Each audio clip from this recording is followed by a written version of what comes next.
In our own hearts, I'm not sure it would have been important to validate Luke's memory. We knew.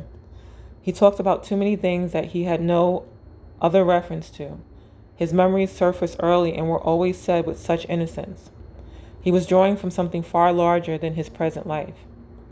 Then in 2013, the Lifetime Movie Network's Ghost Inside My Child scheduled Luke in their series.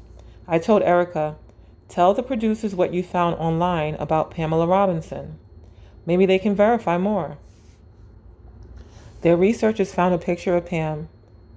The producers asked how we felt about testing whether Luke, who was now 5, could identify Pamela Robinson's picture amongst different pictures of African American women. We were unsure if he would be interested or if he would be scared or camera shy. The producers agreed that if he didn't want to be filmed, they would just show him playing with his brother. The filming was done over a 2-day period.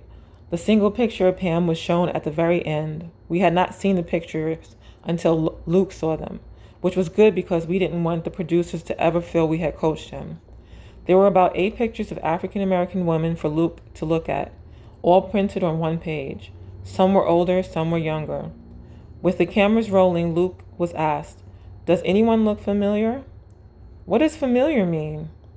It means, do you know anyone here? Wait a minute, I do. I remember when this was taken of me, though it was the other time. He pointed to Pam's picture and said, that's Pam. You could have knocked any one of us over with a feather that day, including the film crew and producers. It took me a couple of days to wrap my head around it. I couldn't sleep. I thought about it constantly. Even at the time of the airing, Nick was still on the fence. Of course, when Luke picked out the picture, that was pretty much convincing evidence.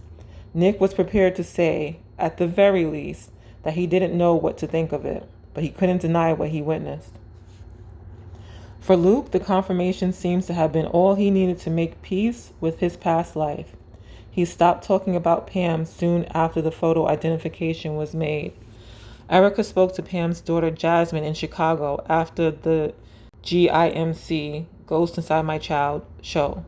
Erica learned that Pam liked music, was a big Stevie Wonder fan, had a keyboard, and even wrote songs.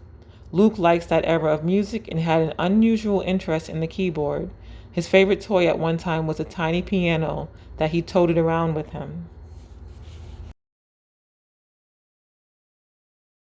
Erica's chair painting is a unique feature of this case.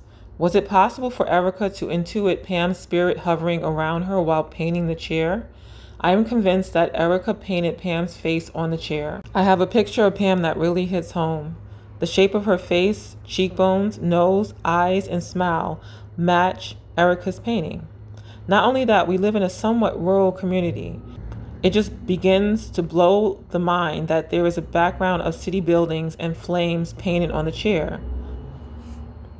The fact that I wanted to keep the chair, and then all these years later, Luke's memory comes to light and makes me marvel.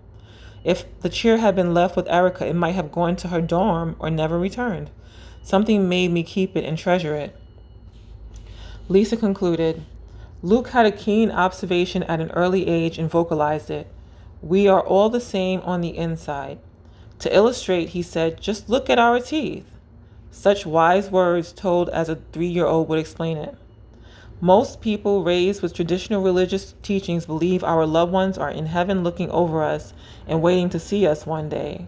However, this sort of news totally shakes things up, and if we choose to embrace it, it forces us to rethink basic religious teachings. I have a deep belief in God. I do not believe he stopped talking to us 2,000 years ago when the Bible was written. What we witnessed with Luke was a divine message that tells us that we shouldn't define the soul by race or gender. It offered a peek into how our soul journey unfolds and is also a validation of heaven. It gives me comfort in the human condition and suffering and allows me to believe that God has a divine purpose while we live our lives out on earth. It is a beautiful story. We never die. We just take one mask off and put on a new one. Out of the mouth of babes.